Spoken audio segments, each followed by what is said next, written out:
নমস্কার, আপনারা দেখছেন এগিয়ে বাংলা, নজরে বাংলা ডিজিটাল প্ল্যাটফর্ম থেকে সরাসরি সম্প্রচার। আমি সহেলী চক্রবর্তী রয়েছি এই মুহূর্তে আপনাদের সঙ্গে। এবং ইতিমধ্যেই সকলেই হয়তো জেনে গিয়েছেন যে গোটা ভারতবর্ষে ইতিমধ্যে ৩টে কেস ডিটেক্ট হয়েছে এইচএমপিভি ভাইরাসের।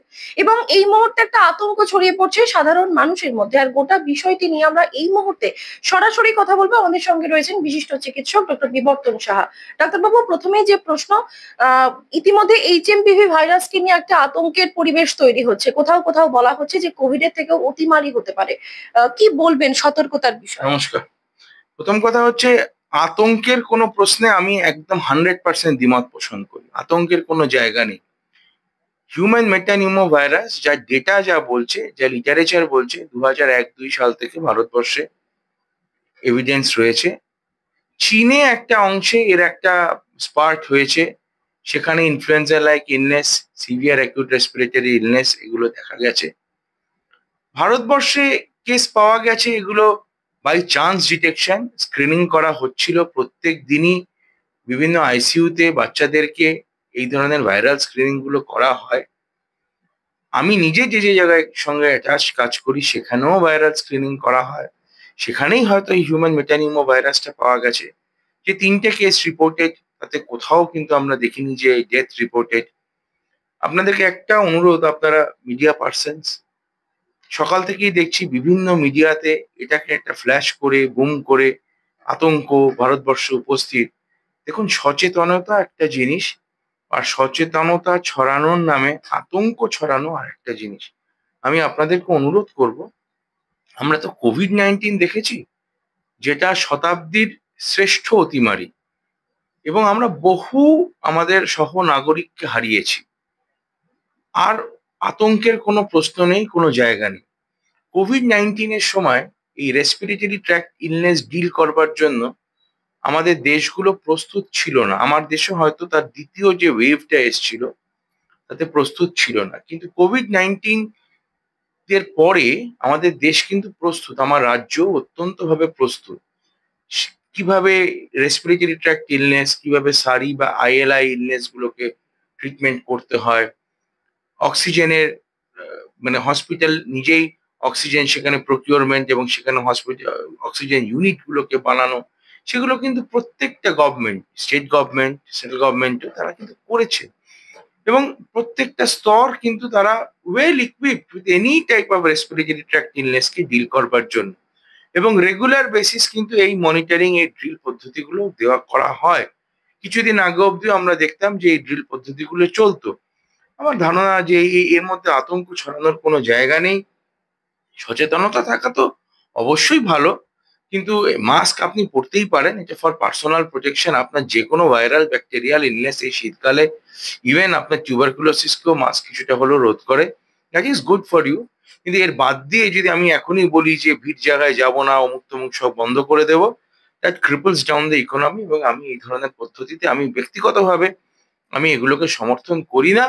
রেস্ট অ্যাসাইড, যারা অত্যন্ত দুর্বল বা ইমিউনো কম্প্রোমাইজ বা বাচ্চা বা অসুস্থ, তাদের জন্য হলেও হতে পারে, সেটা ইন জেনারেল মেজার্স এর মধ্যে পড়ে। এছাড়া কিন্তু আমি অন্য কোনো রকম মানে বাধা নিষেধের আমি একেবারেই বিপক্ষে থাকবো। এইচএমপিভি ভাইরাস নিয়ে একটা মানুষের মধ্যে একটা আতঙ্ক, যেটা আপনি শুরুতেই বললেন যে ছড়াচ্ছে, সেই জায়গা থেকে সতর্কতা অবলম্বন হিসেবে কি কি প্রিকশন তারা নেবেন? সতর্কতা, যে কোনো ভাইরাল কমন ইলনেসের জন্য যে সতর্কতা নেওয়া হয় সেই সতর্কতাটাই নেবেন। আপনি অসুস্থ, আপনি ইমিউনো কম্প্রোমাইজ, আপনার ধরুন ধরুন আমাদের কোনো পেশেন্টের কেমোথেরাপি, ইমিউনোথেরাপি চলে, বা কেউ হয়তো অ্যাডভান্স প্রেগন্যান্সিতে তিনি একটু অসুস্থ রয়েছেন, তিনি যদি কোনো ভিড় জায়গায় যান, তার পক্ষে কোনো ইনফেকশন ক্যাচ আপ করাটা বেশি সম্ভাবনা রয়েছে। শীতকালে আরো ভাইরাস ব্যাকটেরিয়ার প্রাদুর্ভাব বাড়ে। তিনি যে সতর্কতাটা নেন সেই সতর্কতাই তিনি নেবেন। বা বা যদি বলি যে কারুর একটা পোস্ট অপারেটিভ স্টেটে রয়েছেন, তিনি তার ইমিউনিটি একটু কম রয়েছে, তিনি একটা প্রিকশন নেবেন। এর বেশি কিন্তু আলাদা করে কোনো আলাদা প্রিকশনের কথা এখানে বলা নেই। এবার যদি দেখা যায় যে কোনো কমিউনিটির মধ্যে সাডেনলি, এটা ইন জেনারেলও হয়, যে আমরা বলি যে মাঝে মাঝে তো আমরা বলি যে কলকাতায় ঘরে ঘরে সর্দি জ্বর কাশি হচ্ছে, অর্থাৎ সেখানেও কিন্তু বিভিন্ন ধরনের ভাইরাস, ধরুন অ্যাডিনো ভাইরাস, রাইনো ভাইরাস, আরো বিভিন্ন ভাইরাস, সেগুলো রেসপিরেটরি সিনসিটিয়াল ভাইরাস, এগুলো কিন্তু বাড়ে। এবং সেখানে বাচ্চাদেরকে মাঝে মাঝে স্কুল বন্ধ করানো হয়। কোনো কোনো ক্ষেত্রে দেখা যায় যে ১ কি ২ টি বাচ্চা ক্লাসে ঠান্ডা, জ্বর, সর্দি, কাশি নিয়ে আসে। তারপর একটার পর একটা বাচ্চা অসুস্থ হতে থাকে। সিমিলার প্যাটার্ন, অর্থাৎ ক্রাউডেড জায়গা আপনি এভয়েড করবেন। অন্য কেউ অসুস্থ হলে আপনার অসুস্থ হওয়ার চান্স বেশি রয়েছে। এবার সে কে মেটানিউমো ভাইরাসে এফেক্টেড সে তো জানা সম্ভব নয়। অহেতুক কোনো প্রচারকে বাড়িয়ে নিয়ে গিয়ে সেটা ডিফেন্সের বদলে আতঙ্ক তৈরি করে এবং তাতে কিছু অংশের মুনাফা লুটবার চেষ্টা করে আবার হঠাৎ করে দেখলাম কয়েকদিনের মধ্যে মাস্কের দাম, যে মাস্ক ৳১ দামে বিক্রি হতো সে মাস্কের দাম আবার ৳৫০ হয়ে গেল। এই মুনাফা লোটার কোনো জায়গা নেই। The entire health system in West Bengal is extremely equipped under the government of West Bengal এবং আমি বিশ্বাস করি যে এখানে ভয় পাওয়ার বা চিন্তার তেমন কোনো জায়গা নেই। আপনার ব্যক্তিগত প্রোটেকশনটা আপনি আপনার ডাক্তারের সঙ্গে দরকার হলে পরামর্শ করে নেবেন। এর বেশি কোনো ইন্টারভেনশন এর দরকার আছে বলে আমার মনে হয় না। একটা লাস্ট প্রশ্ন করব যে এইচএমপিভি ভাইরাসের যে সমস্ত উপসর্গের কথা বলা হচ্ছে, যে নাক দিয়ে জল পড়া, ঘুসঘুসে একটা কাশি, গলার মধ্যে একটা অস্বস্তি, এটা তো সিজন যখন চেঞ্জ হয় প্রত্যেকটা সিজনেই কম বেশি এটা দেখা যায় এবং বিশেষত যাদের ইমিউনিটি পাওয়ার কম তাদের ক্ষেত্রেও এই ধরনের প্রবণতা দেখা যায়। তা সেক্ষেত্রে কি বলবেন, আলাদা করে এইচএমপিভি ভাইরাসের বিশেষত্বটা কি? আলাদা করে কোনো বিশেষত্ব নেই। আলাদা করে কোনো বিশেষত্ব এই মুহূর্ত অবধি দেখানো যায়নি। হয়তো চীনের একটা অংশে স্পার্ট হয়েছে, সেখানে আইএলআই, এসআরই ইলনেসটা বেড়েছে, সেখানে হসপিটালাইজেশন বেশি হয়েছে, কিন্তু এর আলাদা করে নেই। এবার এই ভাইরাসের এগেইনস্টে কোনো ভ্যাকসিনেশন আছে কিনা, না এই মুহূর্ত অবধি এই ভাইরাসের এগেইনস্টে কোনো ভ্যাকসিনেশন, যেমন কোভিড এর এগেইনস্টে আমাদের এনমাস ভ্যাকসিনেশন হয়ে হার্ড ইমিউনিটি তৈরি হয়েছিল, সেরকম এর ক্ষেত্রে কোনো ভ্যাকসিনেশন এখনো দেখা যায়নি। ইন জেনারেল ভাইরাল ইনফেকশন বা ব্যাকটেরিয়াল ইনফেকশন গুলোর ক্ষেত্রে যে কমপ্লিকেশন গুলো হয়, কমপ্লিকেশন গুলো যেমন নিউমোনিয়া তৈরি হতে পারে, ব্রঙ্কিওলাইটিস, এটা মেনলি বাচ্চাদের ক্ষেত্রে হয়। হাই রিস্ক গ্রুপের ক্ষেত্রে আহ, আপনার হাই রিস্ক গ্রুপ গুলোর ক্ষেত্রে ব্রঙ্কিওলাইটিস থেকে নিউমোনিয়া এবং সেক্ষেত্রে লাং ফেলিয়ার, এই জিনিসগুলো হয় এবং ইমিউনো কম্প্রোমাইজ পেশেন্টসদের ক্ষেত্রে তারা একটু রিস্কে থাকে। আমি যেগুলো বললাম সেগুলো কিন্তু খুব general terminology. In case of all the respiratory tract illnesses, বাকি যে কোনো ভাইরাস ব্যাকটেরিয়ার ক্ষেত্রে কিন্তু এগুলো সমভাবে প্রযোজ্য। অর্থাৎ এখানে এমন কোনো একটা সিমটম বলা নেই যেগুলো অন্যের ক্ষেত্রে হয় না, এটার ক্ষেত্রে হয়।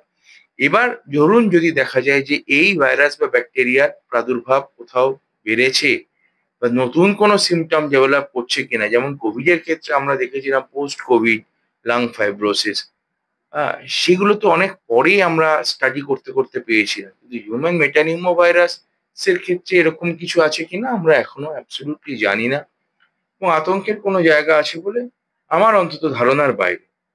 আর ইন জেনারেল যে কোনো ভাইরাল ইলনেস ৩ থেকে ৭ দিন ইনকিউবেশন পিরিয়ড, অর্থাৎ আপনি যদি আজকে ভাইরাসটা, এগুলো তো মেনলি আপনার ইনহেলেশন পদ্ধতি বা টাচের মাধ্যমে ছড়ায়, অর্থাৎ কোনো রুগী যদি অসুস্থ থাকে তার সর্দি কাশি, তার নিঃশ্বাস প্রশ্বাসের মাধ্যমে এগুলো মেনলি ছড়ায় বা বডি ফ্লুইড কন্ট্যাক্টস এর মাধ্যমে আসে। সেখান থেকে আপনার কাছে আসতো ৩ থেকে ৭ দিন পরে আপনি জেনারেল জেনারেল মানে আপনার ঠান্ডা, সর্দি কাশি, গা ব্যথা, গা ম্যাজ ম্যাজ, নাক দিয়ে জল পড়ে, সেইভাবেই যে কোনো ভাইরাল ইলনেস যেমন ভাবে আছে। আমার একটাই বক্তব্য, সেটা হচ্ছে বহু ভাইরাসের সঙ্গে আমরা লড়াই প্রত্যেকদিন করছি। এটাও আমার ধারণা is as simple as that. এখনো কিন্তু কোথাও সেরকম কোনো ডেটা নেই যে এটার বিরাট বড় মর্টালিটি, এটা বিরাট বড় মরবিডিটি আমরা কিন্তু সেরকম দেখিনি। বহু ভাইরাস আসে যেগুলো খুব দ্রুততার সঙ্গে একটা সিস্টেমকে ইনভলভ করে, একটা রাজ্য, একটা পপুলেশনকে ইনভলভ করে, আবার খুব দ্রুততার সঙ্গে সেটা অ্যাবলিশ হয়ে যায়, চলে যায়। আবার বহু ভাইরাস থাকে যেটা হয়তো অত দ্রুততার সঙ্গে করে না, কিন্তু তার মর্টালিটি বেশি। যাই হোক, আমরা আশা করব যে এই নিয়ে কোনো বিভ্রান্তি ছড়াবে না। এটা as usual like any other virus এবং এটি খুব সহজেই কন্ট্রোল করে নেওয়া যাবে। অনেক ধন্যবাদ। সকলের কাছে একটাই অনুরোধ, অযথা এইচএমপিভি ভাইরাসকে নিয়ে আতঙ্কিত হবেন না, গুজব ছড়াবেন না এবং গুজবে কান দেবেন না। সতর্ক থাকুন এবং নিজের সতর্কতা নিজে অবলম্বন করুন এবং এই ধরনের আরো খবরের জন্য দেখতে থাকুন এগিয়ে বাংলা, নজরে বাংলা।